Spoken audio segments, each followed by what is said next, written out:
최종인입니다. 제 이름이 최종인이기 때문에 아마 위원장님이 맨 마지막에 배치하지 않은 것이고요. 수업 시작하는 시간은 다르지만 끝나는 시간은 똑같은 시간에 맞추도록 노력하겠습니다. 사실은 이거 준비하면서 제가 한 달에 한 번씩 칼럼을 쓰는 게 있는데 뭘 쓸까 하다가 맨 마지막에 그 엊그저께 나온 칼럼을 하나 이 주제와 관련해서 썼었습니다. ESG 그러면 전문가들에게는 뭐 익숙한 표현일지 모르지만 사실은 일반인들에게는 낯섭니다. 대학생들에게 질문한 그 연초의 조사를 보니까요. 사회적 책임 또는 사회가치 경영에 대해서는 한 70% 정도로 알고 있었지만 ESG에 대해서는 불과 20%밖에는 이해도가 없었다라고 하는 것을 볼 수 있고요. 그 다음에 이제 탄소 중립에 대해서도 중소기업의 많은 기업가들은 사실은 계획이 거의 없었다라고 대답을 하고 있고 그 이유는 확신에 대한 부족과 그리고 예산이 드는 거에 대한 불안감 이런 것들이 크게 나타나는 것을 보게 됩니다.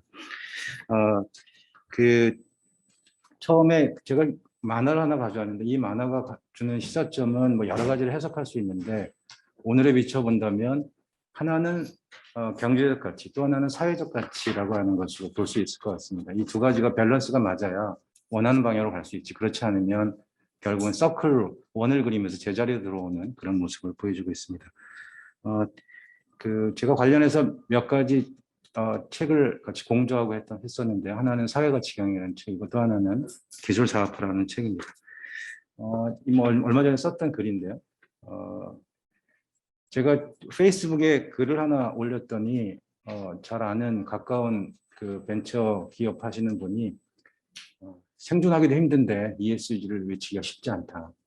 그러면서 맨 마지막에 그래도 다음 세대를 위해서 자기 자식들을 위해서 노력하겠다 이런 글들을 써서 제가 ESG 중소기업 ESG 이거 함부로 얘기하면 안 되겠다는 그런 반성도 하였습니다. ESG 뭐 잘 아시는 개념이니까 넘어가도록 하고요. 특히 이 주로 앞부분에서는 이제 환경과 관련된 얘기를 다루었지만 사회적인 것과 그 다음에 지배구조, 특히 뭐 예를 들자면 지금 공공기관 같은 경우에도 이제 이사회 구성을 어떻게 할 것인지, 어떻게 다양성 있게 구성할 것인지 뭐 그런 논의들이 많이 이루어지는 것을 보게 됩니다. 잘 아시는 것처럼 ESG가 출발했던 보고서라든가 또는 출발은 역시 투자자의 관점에서 시작하는 것을 볼 수 있습니다. 그래서 투자자 결정에 ESG라고 하는 것이 중요하게 다루고 있고 그것은 곧 주류가 될 것이다 이렇게 몇 년 전에 예상을 했는데 불과 뭐 몇 년 되지 않아서 지금 투자의 주류가 된 것을 확인해 볼 수 있습니다. 특히 이제 ESG 경영에서는 재무적인 가치만이 아니라 비재무적인 가치를 고려하자라고 하는 것으로 볼 수 있고요. 여기에 이제 중소기업들이 갖고 있는 생존이라는 문제와 같이 연결해서 한번 생각해 볼 필요가 있을 것 같습니다. 몇 가지 제가 사례를 한번 인터뷰를 통해서 생각해 봤는데요. 이 회사는 이제 마스크 만드는 회사입니다. 그래서 주로 이제 삼성전자와 같은 회사나 아니면 다른 외국에 있는 기업들에게 제공해 주는 회사였습니다.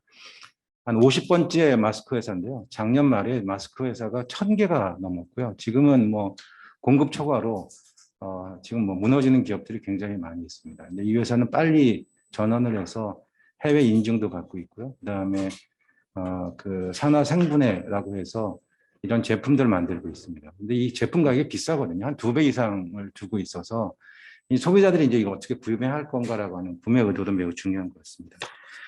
우리 학교에서 이 엘그린티라는 회사도 역시 이 회사도 탄소 배출에 관한 그것을 절감하는 기술을 갖고 있는 회사인데요. 일단 이제 수익성을 높이기 위해서 이런 제품들을 만들어서 판매를 하고 있습니다. 그래서 제가 가까운 분이라서 회사에서 ESG 하고 있습니까? 그랬더니 그거 우리는 안 하고 있습니다. 그렇게 얘기하셔서 하나하나 ESG를 설명을 드렸더니 그러니까 우리도 꽤 하고 있는 게 있네요. 다시 말하면 기존에 우리가 해왔던 여러 가지 사회적 책임 노력들이 새로운 용어로 등장하면서 이해도를 좀 높이는 노력들이 같이 필요하다고 생각이 됩니다. 네, 이건 뭐 다른 회사의 사례입니다. ESG 관련해서 이제 승계라고 하는 이슈가 또 중요하게 대두가 되는 모습입니다. 제가 좋아하는 기업가이기도 한데요. 세트랙아이라는 그 항공우주 관련된 회사입니다. 여기 박성동 대표가 있고요. 그 옆에 김병진 대표, 그다음에 김희율 대표인데 이 승계라는 이슈가 정말 핫 이슈긴 한데 이 회사는 자기 동기인 김병진 대표한테 그 CEO 자리를 물려주고요. 그리고 나서 다시 1년 후배인 김일 대표한테 CEO 자리를 넘겨줍니다. 이거는 이제 하나의 사례이긴 하지만 우리에게 주는 시사점이 많고요. 최근에는 이제 한화가 이제 대지주 지분을 가져가면서 좀 변화를 갖고 있긴 하지만 그 가버넌스 구조에서 우리가 한번 생각해 볼 만한 사례인 것 같습니다. 또 하나는 정부에서 하고 있는 특히 중기부가 자상한 기업이라고 하는 것을 지난 몇 년 전부터 실시를 하고 있는데요. 현재 리스트업이 이렇게 되어 있습니다. 그래서 한 30개 정도의 회사들이 대기업, 그다음에 공공기관을 중심으로 해서 협약을 맺고 있고 대기업이 갖고 있는 자원들을 잘 활용하겠다라고 하는 생각으로 진행을 하고 있습니다. 이게 이제 기존에 해왔던 것과 좀 차이가 나는 것은 좀 더 중소기업들에게 대기업이나 큰 기관들이 갖고 있는 자원들을 잘 공유해서 윈윈헤드로 나가는 그런 모습들을 보여주고 있습니다. 그래서 한 사례로 최근에 그 SK 그 건설이죠. 지금 이름이 이제 바뀌어서 에코플랜트로 바뀌었는데 여기하고 창조교육센터 그다음에 특구진흥재단이 협력을 맺으면서 펀드도 몇천억짜리 만들고요. 그다음에 중소기업을 지원해 주겠다라고 해서 지금 진행하고 있는 내용들입니다. 이 ESG 이전에 우리가 쭉 알고 있었던 개념들을 한번 정리할 필요가 있을 것 같은데요.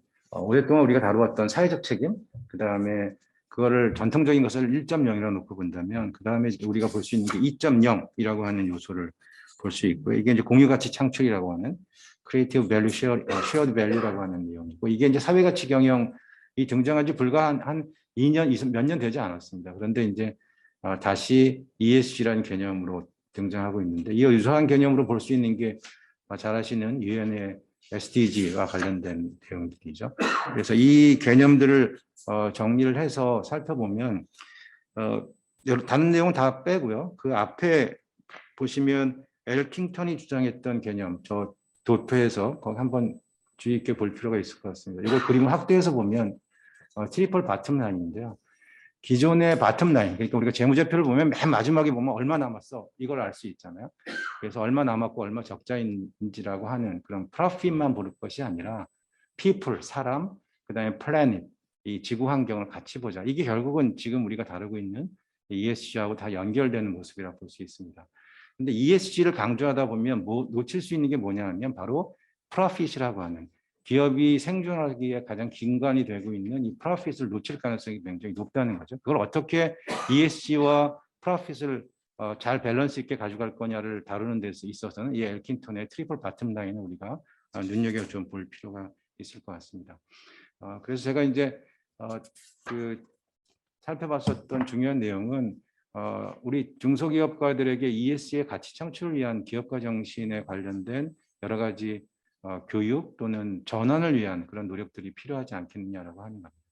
기업가 정신을 그냥 쉽게 정의 내리면 아이디어를 가치로 바꾸고 그 가치를 기회로 연결시키는 것이라고 본다면 이 ESG와 관련해서 여러 가지 우리 박규련 박사님 말씀하셨던 법적 제도라든가 이런 것으로 나와 있는 여러 가지 환경 변화로부터 어떻게 가치를 찾고 거기서부터 기회를 만들어 갈 것이냐라고 하는 측면입니다.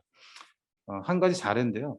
이건 미국의 사례인데 그 나쁜 손이 우리가 마시는 술이나 아니면 음료수에다 넣게 되면 데이트 강간 사건들이 많이 발생합니다. 미국 데이트하긴 하지만 여성들 중에 3명 중에 1명은 이런 경험을 했다라고 얘기하고 있고요. 남성도 10명 중에 1명은 이런 위험에 노출됐었다 이렇게 얘기를 합니다. 이런 위험성을 생각한 이 대학교 4학년 학생들이 이와 같은 제품을 제안을 해요. 그래서 손톱에 매니큐어를 칠하고 그 우리가 막걸리 젓는 것처럼 술잔에 저으면 색깔이 변하는 겁니다. 그러면 여기 약물이 있구나라고 하는 것을 알 수 있도록 하는 그런 제품 아이디어를 내서 히트를 치기도 했었습니다. 근데 학생들의 아이디어는 한계가 있었기 때문에 투자가 절대적으로 필요했습니다. 그래서 이 투자자가 그 스프라우트라고 하는 조그마한 벤처 기업인데요. 이 회사가 뭘 개발했냐면 여성용 비아그라를 5년 전에 FDA 승인을 받았어요. 다국적 기업들이 다 실패했지만 이 기업은 성공합니다. 그리고 나서 이틀 뒤에 이 회사를 큰 회사인 밸리언트라는 제약회사에 팔아요. 그리고 자기들은 그 회사의 그 사업부로 들어가게 되죠. 그래서 한 2조 원을 받고 판 이 회사의 투자 자금으로 첫 번째 투자한 회사가 앞에 있는 그 친구들입니다. 그래서 그리고 나서 이제 제품이 실제 이렇게 만들어져서 여성용 핸드백에 들어가서 활용되고 있는 그런 사례입니다. 어쨌든 사회적인 문제, 초기에 출발했던 아이디어는 이랬지만 이것이 이제 시장에 갈 때는 이와 같은 다른 형태로 갈 수밖에 없는 그 가운데에 투자나 기술이나 제품의 어떤 고도화가 요구되는 것을 볼 수 있습니다. 이런 측면에서 이제 기업가 정신 교육에서 그 아이디어 니즈 커패빌리티 이걸 앞자를 따면 잉크라고 볼 수 있는데 이런 방법론을 통해서 기업가들에게 어느 정도의 교육과 이 투자를 통해서 전환할 수 있는 그런 구체적인 방법론, 구호만이 아니라 방법론이 요구되지 않을까 생각을 하고요. 근데 현실은 이렇습니다. 니즈가 없거나 니즈를 잘 모르는 경우가 있거나 아니면 역량이 없거나 탄소 중립 굉장히 중요한데 뭐 기술이 없으면 중소기업은 난망한 일인 거죠. 또 하나는 두 가지가 다 갖춰졌더라도 아이디어가 고만고만하면 차별성이 없게 됩니다. 그래서 어떻게 하면 이것을 같은 크기로 만들어서 만나는 점에서 기회를 만들 것이냐라고 하는 내용.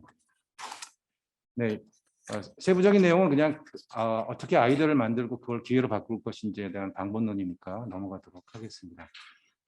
이와 같은 방법론을 통해서 그 새로운 가치 제안서를 만들고 이를 통해서 이제 비즈니스 모델, 아까도 우리 윤 박사님께서 그 비즈니스 모델을 강조해 주셨는데요. 이 CCU 비즈니스 모델도 이런 형태로 만들어갈 수 있지 않을까 생각을 합니다. 대학에서도 이 ESG를 적용하고 있고요. 특히 공공기관들 같은 경우에는 뭐 벌써 이미 ESG 관련된 전담 부서도 만들고 전담 팀도 만들어서 공공기관 평가에 준비하고 있는 모습도 보여지고 있습니다. 그런데 그것을 작은 기업들, 지역에 있는 것과 공유할 필요성이 있지 않을까 하는 생각입니다. 요약 제언입니다. 첫 번째는 중소기업은 ESG에 대해서 들어는 봤다고 할지라도 도대체 중소기업에 적합한 ESG는 과연 무엇인지에 대한 또는 어떻게 측정할 것인지에 대해서는 굉장히 막연합니다. 그런 것들에 대한 좀 측정 도구나 이런 것들이 필요하게 되고요. 아까 말씀드렸던 트리플 바텀 라인처럼 우리가 ESG만 강조하다가 놓칠 수 있는 프로핏을 확보할 수 있도록 하는 것들이 매우 중요하다고 생각이 들고요. 아까 말씀드렸던 잉크라고 하는 방법론을 통해서 구체적으로 알려줄 수 있는 것 필요하고 그다음에 생태계 역시 투자가 필요합니다. 그러기 위해서는 투자를 어떻게 이끌어낼 것인지 정부가 마중물을 할 수는 있지만 민간을 끌어들이는 역할들, 데이터를 축적하는 것 그리고 이 기업가 정신에 대한 교육 이런 것들이 필요하지 않나 하는 생각을 해봤습니다. 마지막으로 아까 말씀드렸던 그 칼럼으로 정리하겠습니다. 네, 이상입니다. 예,